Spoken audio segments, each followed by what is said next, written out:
Hello, I am Natalia Castellana, and I come from the UOC, the Open University of Catalunya, and I am managing the content department at ILER Center. The content area, sorry. I divided my presentation in 4 sections, and I will start speaking about the UOC, my university. The UOC is the first online university in the world. We were born in 1995 as an exclusive online university.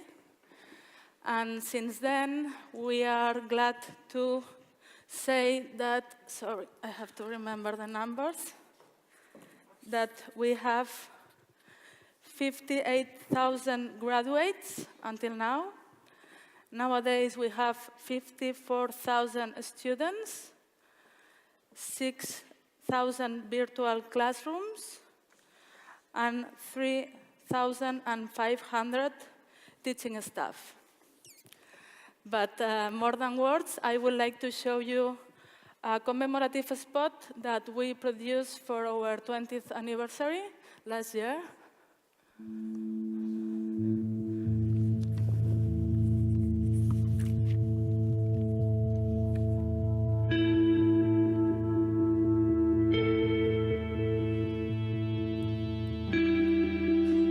Once we have outlets, computer outlets in every home, each of them hooked up to enormous libraries, and you ask, and you can find out, and you can follow it up, and you can do it in your own home, at your own speed, in your own direction, in your own time, then everyone will enjoy learning. Nowadays, what people call learning is forced on you, and everyone is forced to learn the same thing on the same day at the same speed in class, and everyone is different. For some it goes too fast, for some too slow, for some in the wrong direction. It seems to me that it's through this machine that for the first time we'll be able to have a one-to-one relationship. Everyone can have a teacher.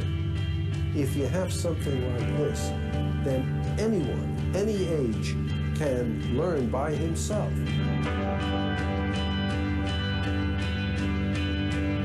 Make it possible for them to enjoy learning, and they'll keep it up.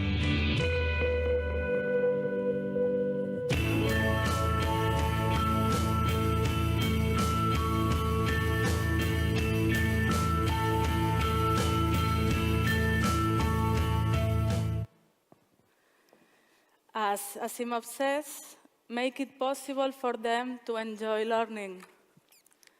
This is one of the bases where we support all our content strategy, to allow students to have fun while they are learning. Let's continue talking about my department. I manage the content area at ILER Center, and one of our missions nowadays is to provide exciting content for students to reduce dropout. This is one of our main problems nowadays in the online universities. It's a fact that the traditional educational model is changing day by day. Students are becoming more and more demanding, and we are aware of that while we are creating our content strategy.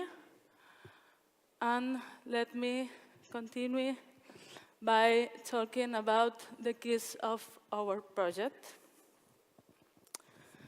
First of all, the audience code.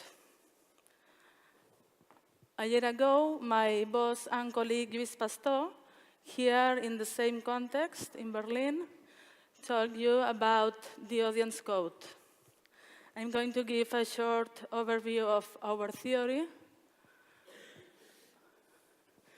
Our theory consists in considering our students as an audience, in the same way that we consider TV programs or radio audiences.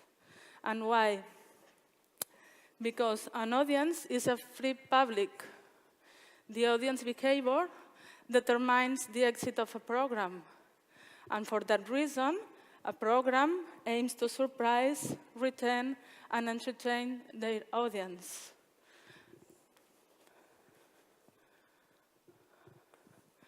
For us, our audience are our students. Better performance, more satisfaction. As I said, only if learning is an interesting issue will people decide to follow us. We have to ensure a balance between learning and entertainment. This is one of our main keys, the keys of our project. If we think about the balance, if the balance is still toward the learning side, the content will be worth learning, but unappealing for our students.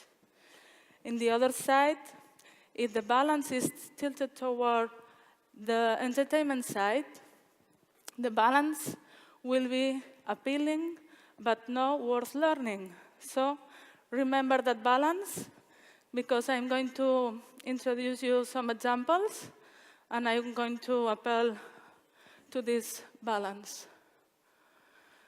And how do we ensure a real balance? By mixing teams in the creation of contents. Only doing that, we can ensure a real engaging content and worth learning content. Script writers, pedagogues, editors, journalists, professors are co-working in the creation of our contents. Both sides are really important. The side of mass media, the experience of script writers, and of course the side of teachers and pedagogues, etc. Let's see some examples. First of all, I'm going to show you a short video that summarizes the content that we have been producing for the last year and a half, more or less.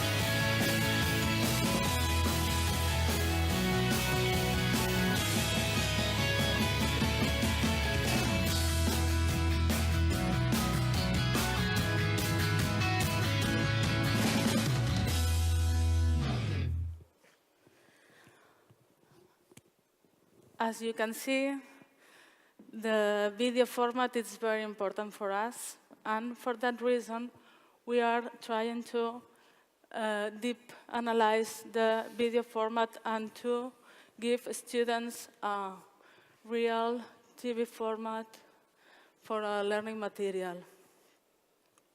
We aim to break the border between teaching videos and non-teaching videos.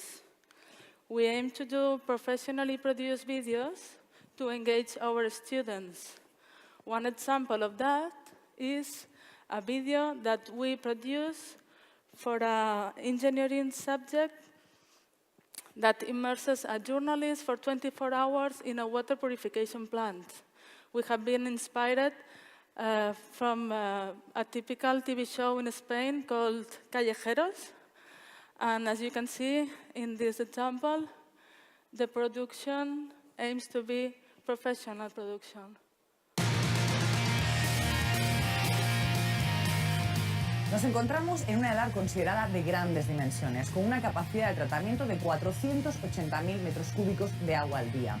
Actualmente se tratan 289.000 metros cúbicos de agua al día, correspondientes a una capacidad de tratamiento de 2 millones de habitantes equivalentes. Para que todo esto se lleve a cabo de forma satisfactoria es necesario coordinar muchos factores.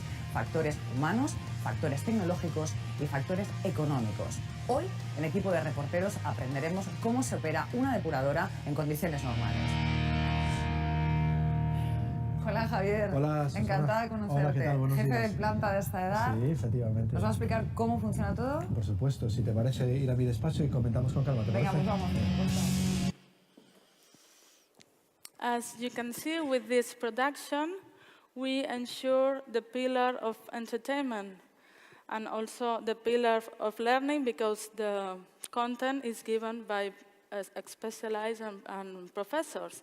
But to ensure a real engaging and worth learning content, we have designed an interactive flyer. This is our most important ongoing project, and I'm going to show you 3 presets of our project. Let me point, okay. First of all, we provide this project with a double navigation. Students can access to a specific part of the content by clicking on an index menu where they can find different topics like an index of a book, one topic after another. And they have also the possibility to navigate through a key concept menu.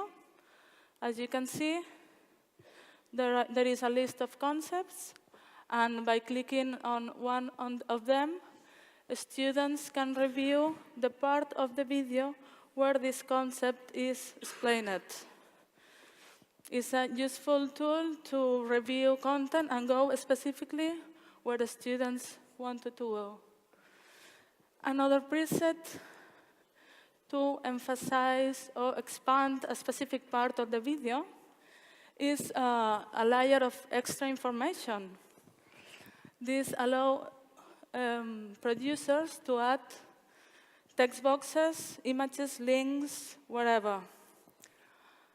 And finally, to allow students to check their knowledge, we provide a specific tool that allows to compose different questions like single and multiple choice, drag and drop, fill in the gaps, whatever.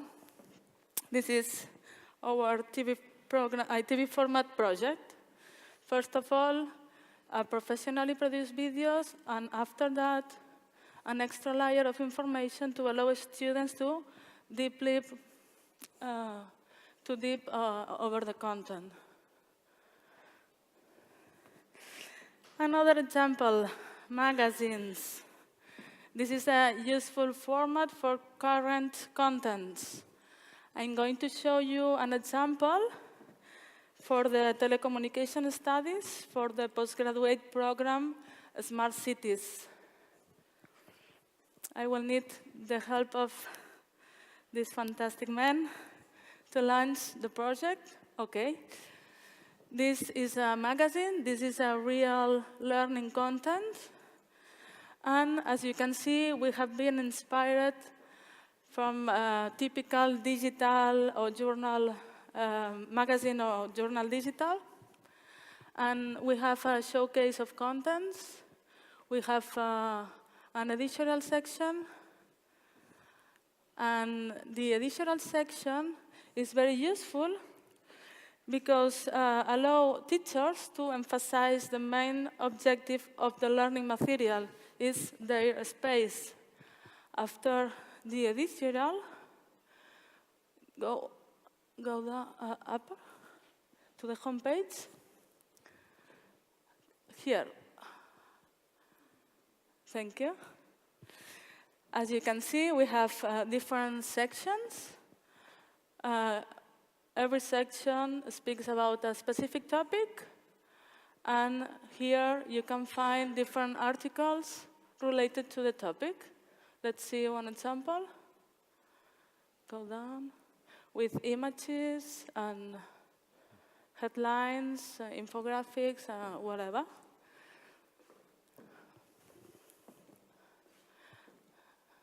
And students has also the possibility to review content, yes, here, in an offline way by clicking on the PDF format. This is a different way of shaping contents, and it's very useful depending on the topic. So let's go to the presentation. Thank you. Here we have an intuitive navigation and a study design. And as you can see, as I show you, the different articles and the PDF format. Let's talk about the last example, Quadrivia. Quadrivia is not just a game of questions and answers, but a game to learn in a university context. Quadrivia is a typical game of questions and answers. It's very easy to play. They don't have to study to be able to play. This is important for us. Quadrivia has 2 ways of playing. The students can battle with a random opponent or with a known one. And they can play in a combo of 7 questions or in a time trial mode. And the functionality is very easy. There is a question, 4 different answers, which only one is correct. Since here, we ensure the entertainment pillar. This is a game. Students enjoy learning and enjoy playing. How do we ensure the learning pillar? The 30,000 questions of Quadrivia have been created for our professors, by our professors. And they belong to all the subjects taught at the university. So students can review a real content by playing in this game. And for us, it's very important to give them a tool to study at any place, at any time, by clicking on their mobile phones. Another thing that I want to point out about Quadrivia is the feedback. The students can review their feedback, the questions and the answers, and also they can check their competencies achieved. And also they have a ranking of participants that motivate the students to keep playing. So this is the finish of my presentation. I want to focus on that we don't need, or we don't have to look what other universities are doing. We have to look forward. We have to look what media is doing. We have to look at the books, our tendencies. We have to look at Netflix. Here is where our students are. And let me finish by showing a quote of Franz Johansson that summarizes some of our content strategy. When you step into an intersection of fields, disciplines, or cultures, you can combine exciting concepts into a large number of extraordinary ideas. Nothing else. Thank you for coming.